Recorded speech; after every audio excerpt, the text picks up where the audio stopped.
বর্ডারে কিন্তু উনি এই সাইকেলে করে এই ডাব বিক্রি করছেন এবং বয়সের ভার পড়লেও উনি কিন্তু এখনো পর্যন্ত কর্ম করে খাচ্ছেন। আসসালামু আলাইকুম চাচা, ভালো আছেন? এই ডাব কার?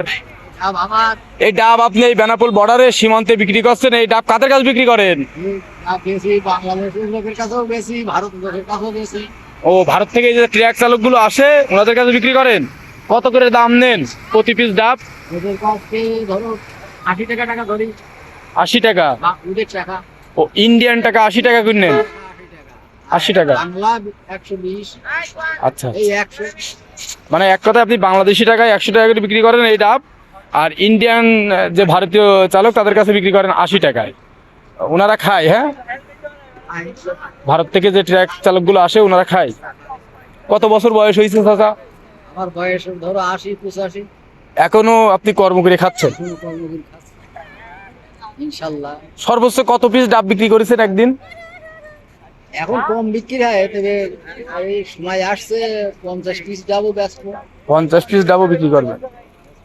50 পিস ডাব বিক্রি করলে এটা থাকে। 50 পিস ডাব বিক্রি করতে পারলি আমার আসছে নিম্ন ক্লাসে 1,500 টাকা আয় হবে আপনার। হ্যাঁ, আর সবকিছু বাদে থাকবে। এই বেনাপোলে বিক্রি করেন বর্ডারেই? এই দিকেই থাকেন না ওইদিকে? পাসপোর্ট যাত্রীদের কাছেও। দর্শক, আপনারা শুনছিলেন ইনি এই বেনাপোল সীমান্ত অর্থাৎ বর্ডার এলাকায় ডাব বিক্রি করেন। উনি ভারতীয় ট্রাক চালক এবং বাংলাদেশের যে মানুষগুলো আছে তাদের কাছে ডাব বিক্রি করেন বাংলাদেশি টাকায় 100 টাকা, এবং ভারতের যে ট্রাক চালক আছে তাদের কাছে ইন্ডিয়ান টাকা থাকে, সেক্ষেত্রে তাদের কাছ থেকে 80 টাকা করে উনি ডাবের দাম নেন। আপনারা দেখছেন যে এই বর্ডারে কিন্তু উনি এই সাইকেলে করে এই ডাব বিক্রি করছেন এবং বয়সের ভার পড়লেও উনি কিন্তু এখনো পর্যন্ত কর্ম করে খাচ্ছেন। হ্যাঁ, অর্থাৎ ডাব বিক্রি করে খাচ্ছেন, উনি কারোর কাছ থেকে চেয়ে খাচ্ছেন না।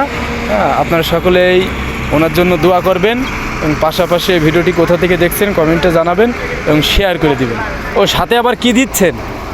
পাইপ, ডাব খাওয়ার পাইপ এও দেন? হ্যাঁ, সুবরিও আছে দেখছি। পান খান? না, ডাব কাটতে